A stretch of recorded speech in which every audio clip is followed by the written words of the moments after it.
बुद्धिमान बेटा बना राज्य का उत्तराधिकारी। महेंद्रनगर एक बहुत ही खुशहाल राज्य था।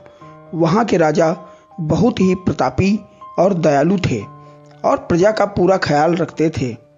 राजा ने अपने पूरे जीवन प्रजा की मन से सेवा की थी, लेकिन अब वह बूढ़े हो चले थे, तो मन में बड़ी दुविधा थी कि उनके बाद राज्य को कौन चलाएगा। राजा साहब के 3 बेटे थे।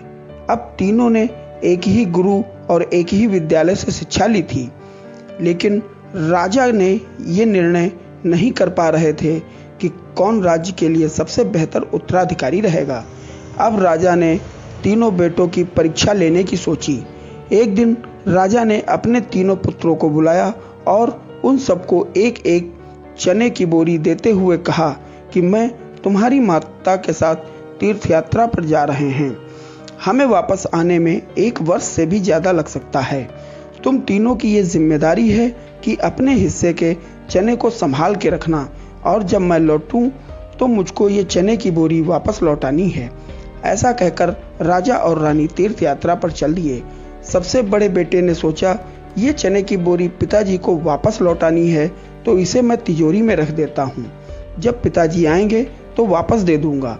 यही सोचकर उसने चने की बोरी तिजोरी में रखवा दी, ताकि एक दाना भी इधर उधर न हो। दूसरे बेटे ने सोचा कि तिजोरी में तो चने तो सड़ जाएंगे, मैं इन चने को खेतों में डलवा देता हूँ, जिससे चने की अच्छी फसल होगी और पिताजी को 1 बोरी की बजाय कई बोरी चने दे सकूंगा। अब उसने न चने के लिए अच्छा खेत देखा और न ही अच्छी उपजाऊ जमीन देखी और न ही खेत की घास फूस को साफ कराया। बस ऐसे ही एक बंजर जमीन पर चने डलवा दिए और कभी उनकी देखभाल करने भी नहीं गया। उसे लगा कि अब अपने आप फसल आ जाएगी। तीसरा बेटा ज़्यादा समझदार था। उसने अपने मित्र के साथ मिलकर एक अच्छा खेत देखा जो बहुत उपजाऊ था। फिर उसकी मिट्टी बदलवाई, वहाँ घास फूस की साफ सफाई कराई और फिर विधि के अनुसार चने के दाने खेत में बो दिए। पूरी लगन और मेहनत से खेत की हिफाजत की। समय पर खाद पानी सब देता रहा। कुछ दिन बाद पहली फसल आई। उसने फिर से उसे बोया, फिर और अन्न उपजा। खेत खलिहान लहलहाने लगा। राजा तीर्थ यात्रा से वापस आए। तीनों पुत्रों को देखकर उन्हें बड़ी प्रसन्नता हुई। साथ ही मन में इच्छा थी ये जानने की बेटों ने चनों के साथ क्या किया। पहले पुत्र ने जैसे ही तिजोरी खोल के दिखाई, अंदर से बहुत गंदी बदबू आ रही थी। सब कुछ सड़कर खराब हो चुका था।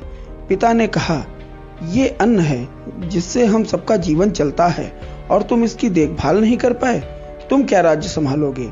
अब दूसरा बेटा पिताजी को उस जगह पर लेकर गया जहां उसने चने को डलवाया था। वहां जाकर देखा तो जंगल था। बड़ी बड़ी घास फूस खड़ी थी। चने का तो नामो निशान ही नहीं था। राजा बहुत नाराज हुआ और उसे भी राज्य का उत्तराधिकारी बनाने से मना कर दिया। अब तीसरा पुत्र पिता को अपने खेतों पर ले गया। वाह, दूर से ही एक अलग खुशबू आ रही थी। चने की फसल लहलहा रही थी।